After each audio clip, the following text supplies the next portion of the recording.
Some grief shows up without flowers, you don't get a phone call, you don't even get a funeral. But it's real and you still feel it. Today, we're giving that type of grief a name. We're going to highlight 3 areas that we see this.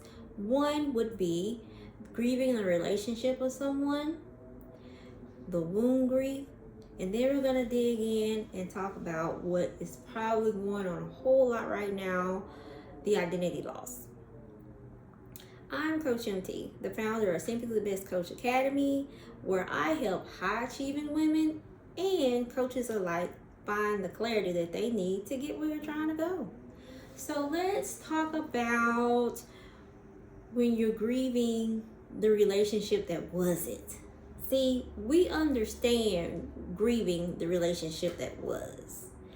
And we even have a term that we use that when we're sad, mad, upset, all those stages of grief, bargaining even, we understand what's going on, and we have even grown to understand that that is the cost of loving someone.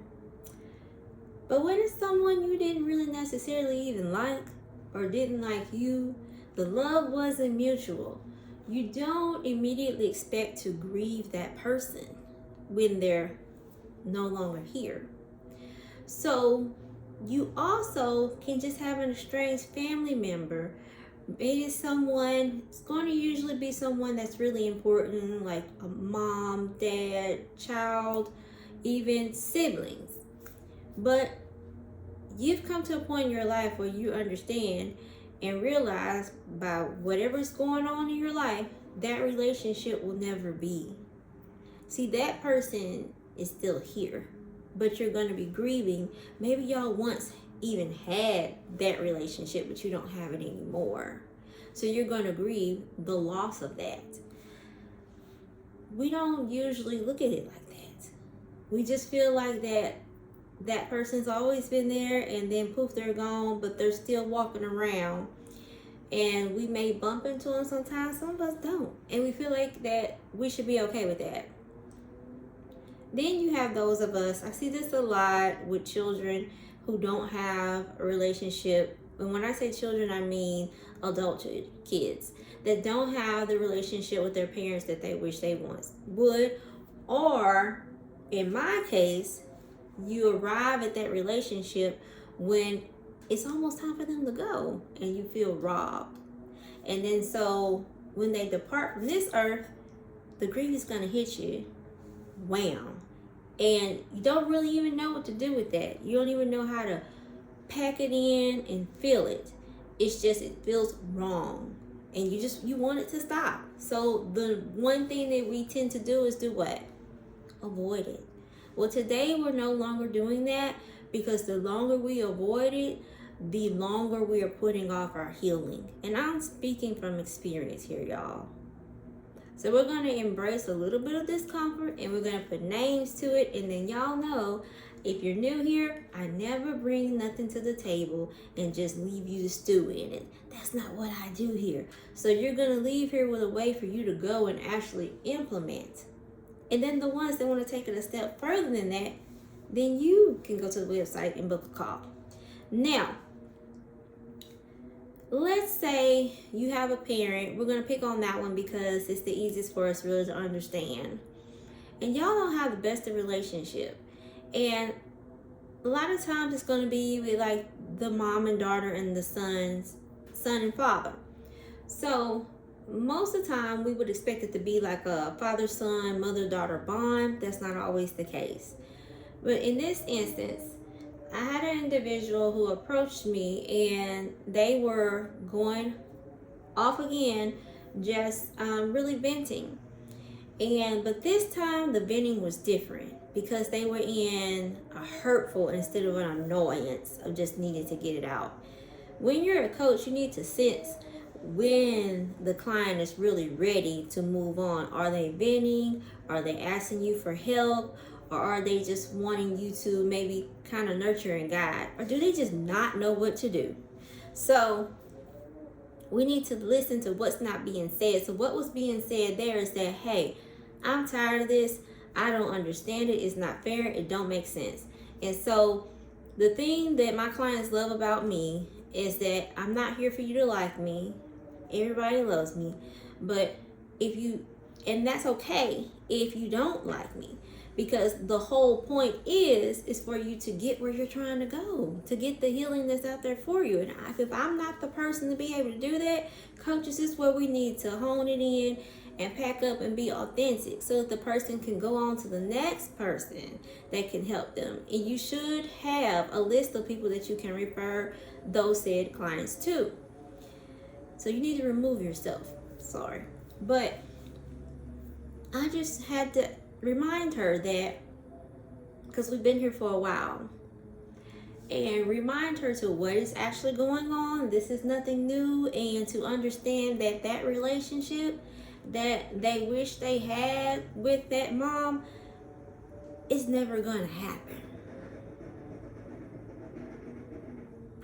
And when I say that, I don't mean that people like, no, you can't say that. People are capable of doing everything. Yes, but in this instance, I'm not worried about the other person. I'm worried about how this is affecting my client right now.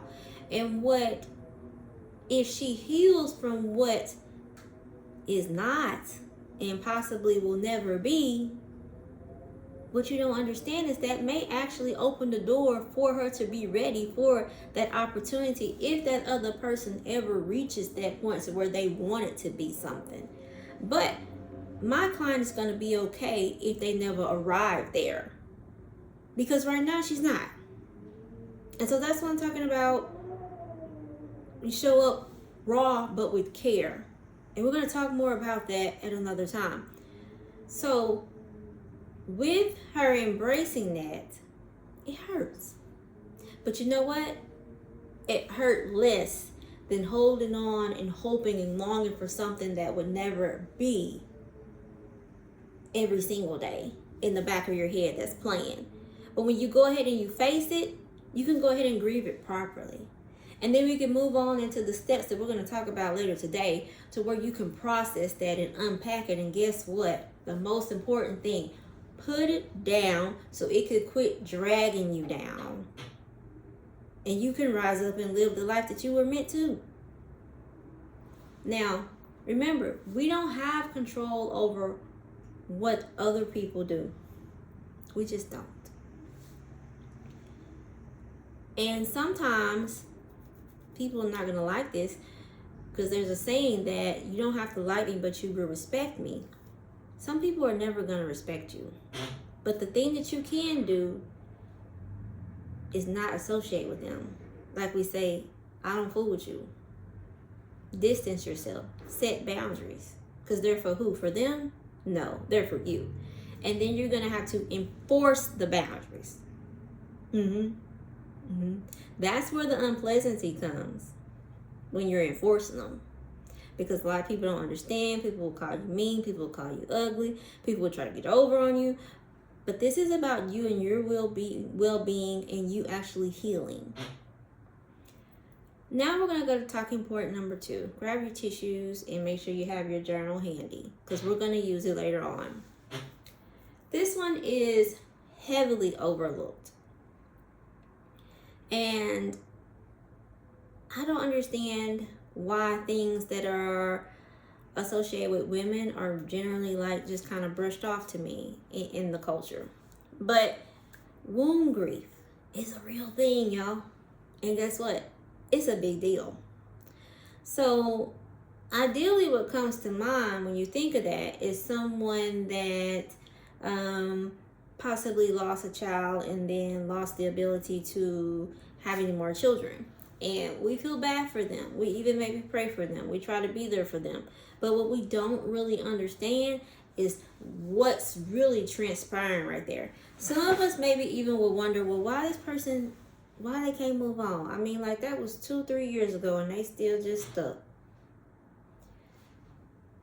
When you lose someone close, like a spouse, a child, a mother, a father, and sibling, totally different.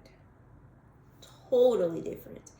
If you have not experienced anything like that thus yet, just keep on saying good morning.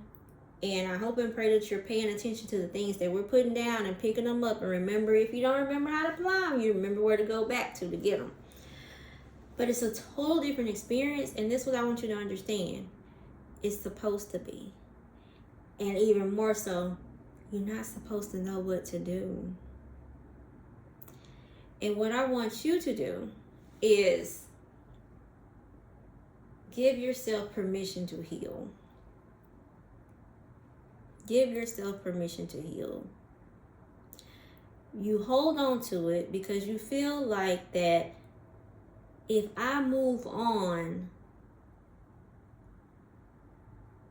then I'm not really paying a tribute to the value of that person. We're going to talk about the person right now, the child. I'm not really, and this can be applied to those of us who lose those other individuals that I just named, like your spouse, your sibling, your mom, your dad. You hold on to it because you feel like that you should suffer, and that long suffering is attributed to love, and you do it on purpose. It's like kind of like some intentional, I say intentional because you are choosing to go there, but you do it on purpose. It's like an intentional, unintentional sacrifice because of the love that you share for that individual.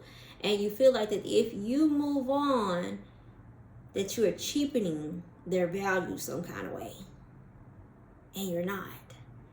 And the people that do that, it's because you love them, because you care. It's not because you're a poor, pitiful me. It's not because there's something wrong with you. It's because of how much that individual meant to you. And it's a real thing. So to stay on the womb grief, when we lose, and you can associate this also to people that have lost a limb of some sort, but we're going to stick with womb because this is a life-producing organ. So when you lose that, losing the ability to carry life physically, spiritual, and emotionally, there are a plethora of ways this can happen. You could be born that way. You could suffer a traumatic event, and then you could elect to have it done, like hysterectomy, things like that. And so my experience with it was the hysterectomy.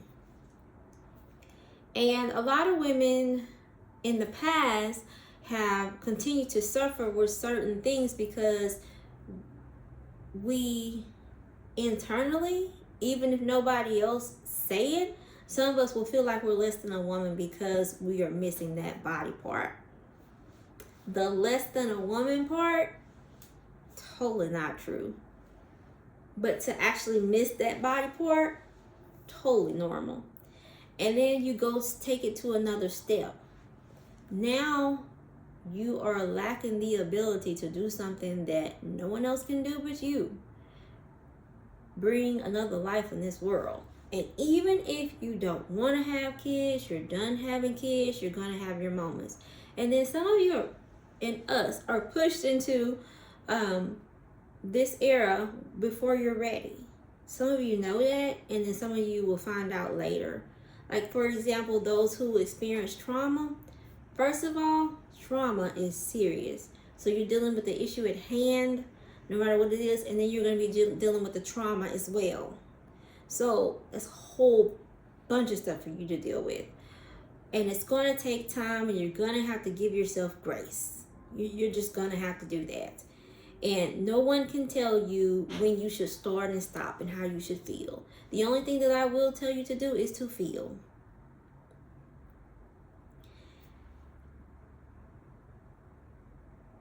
Next, you lost it traumatically. You don't understand why this happened to you. Why did this have to happen to you? Not that you wish it would happen to someone else, but why you? Why now?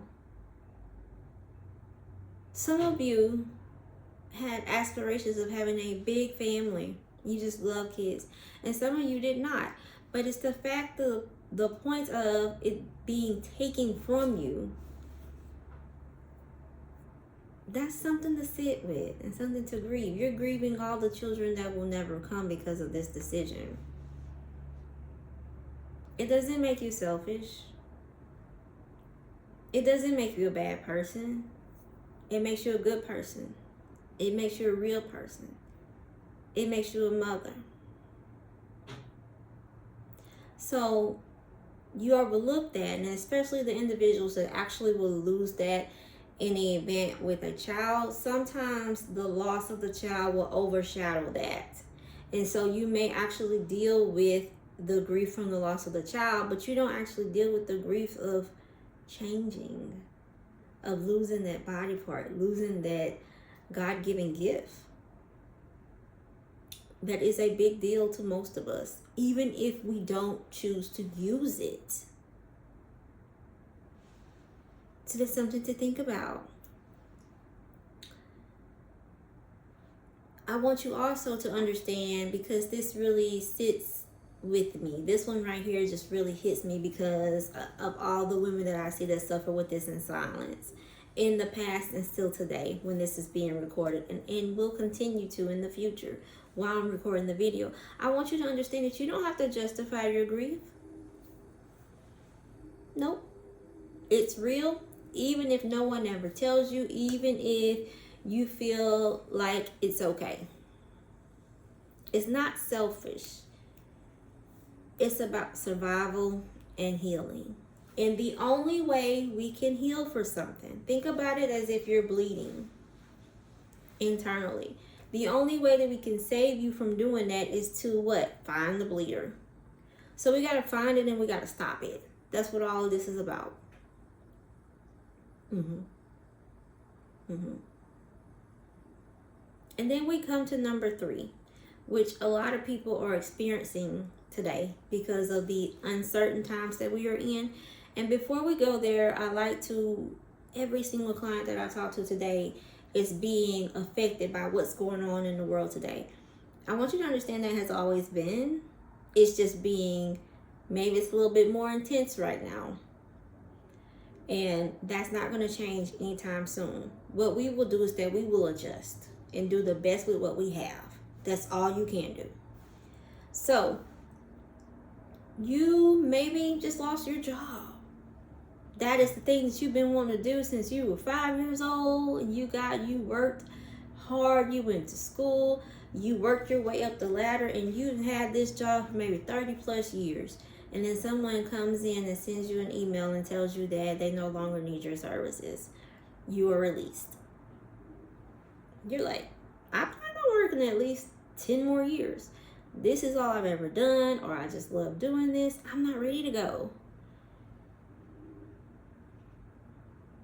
And then there's the individual that's burnt out. Those of you guys that I've been through this, you were burnt out. You maybe were given a diagnosis of some sort, and maybe you were even betrayed. And so now you have all these walls up, and you find yourself sitting with and grieving the person that you were before. Now I'm going to add all of these together.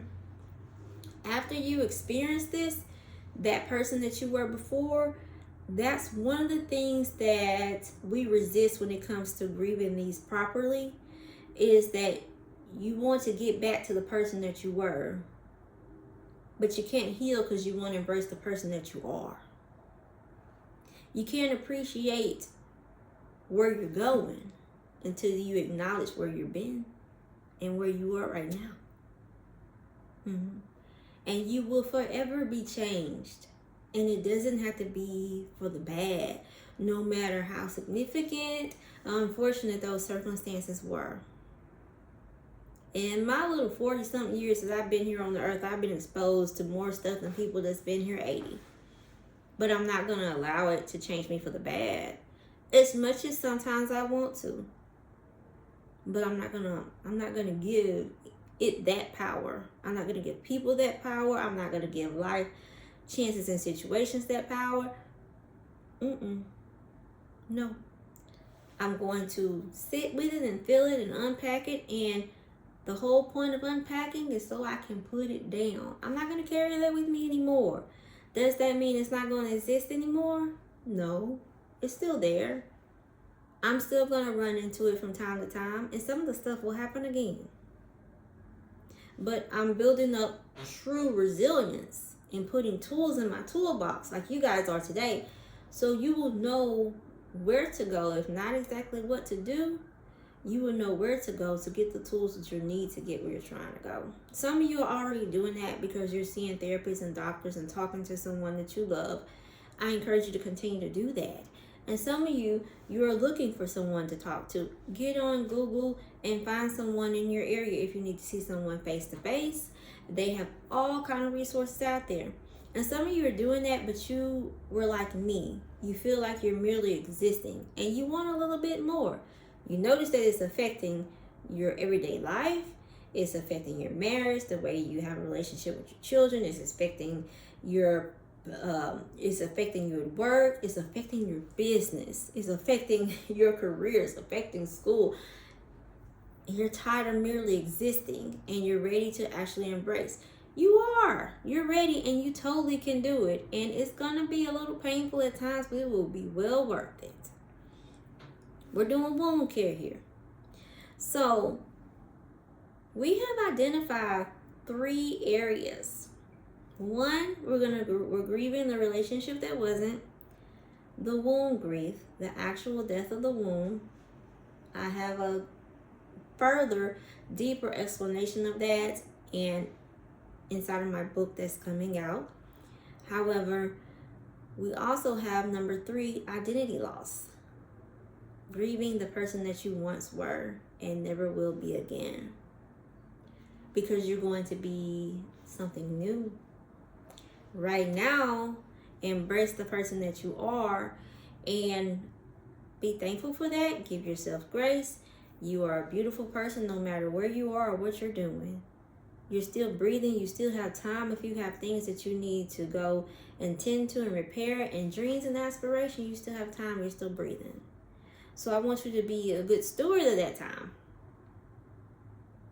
And not just continue to let this grief stop you from living, but take the lessons that you get from this grief and the uncommon and negative experiences and turn that into a positive and go and help someone else.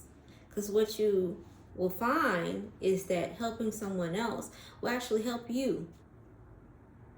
That isn't your ultimate goal. It's part of the reason why I can do what I do, because me helping someone else helps me get through the things that I experience on a daily. But it's something I'm passionate about and I love. And if you find yourself feeling that same way and you're good at it, how do you know? Because people continue to flock to you. People tell you. Then we definitely need to have a conversation. So let's flip the script here. And like I said, today we just gave it a name. And we've acknowledged it. That is a whole lot. A whole lot.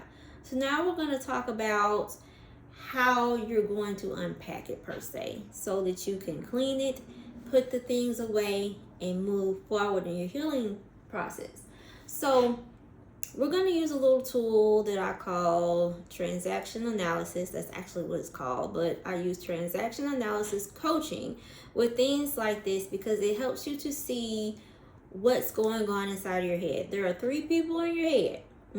Every single one of us. We have the parent voice, the child voice, and the adult voice. The parent voice is the one that wants you to adhere to all the rules and like what you should be doing. And then we have the child that is raw, that is unfiltered, that is emotional and wounds and takes over with their survival instincts. That hurts, so we finna stop it. I don't like that, so I'm finna go. Things like that.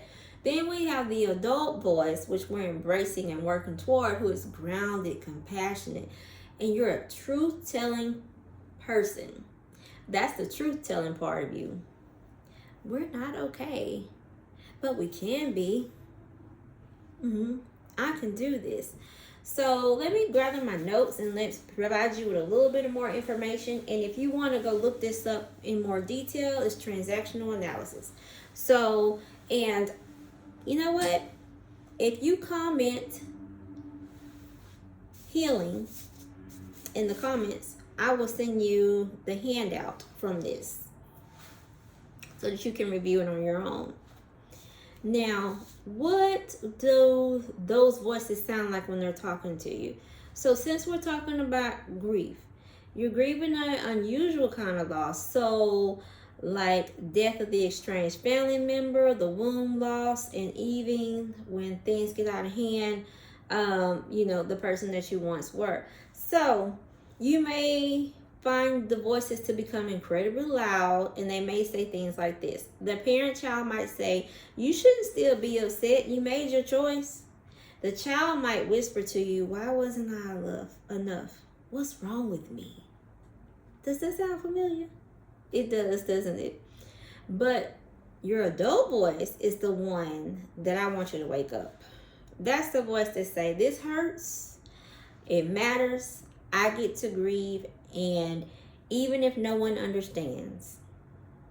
So what you're going to do is you're going to move forward with purpose by noting when this type of thinking is going on and understanding, since I just told you what's happening, and you can get the handout for further explanation.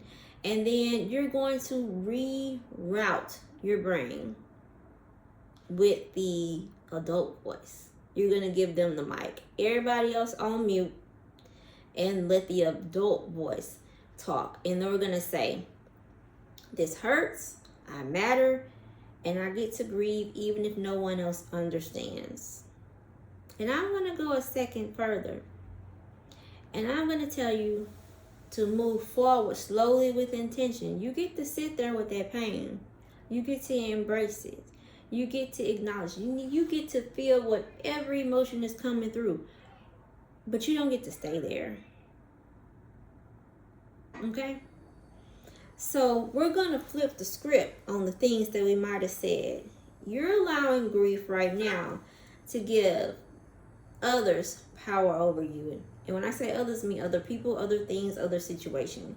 You're allowed to feel without explaining. You are allowed to let go of being the strong one. So let's flip the script. You may have been living with the scripts that we mentioned all of your life, but it may sound something like this. "I should be over it by now. I have to hold it together. It really wasn't that serious." You know what a lot of us say? "It's okay." No, it's not, because it hurt you. Let's flip it. And right now you're going to say out loud, "My grief matters. I'm allowed to feel deeply and still be whole." That's what I want you to take with you today. If you recite that, and if you start embracing that, you're going to believe it. And then you're going to allow yourself to grieve and heal with purpose. I'm Coach MT, and thank you for joining us for another episode of Simply the Best Coach podcast. If you have found this helpful, feel free to share it with someone else. And don't forget, if you want the handout, just comment healing, and we will send you the PDF version. If you want to talk a little bit further, then go to simplythebestcoach.com and book your consultation call. Bye-bye.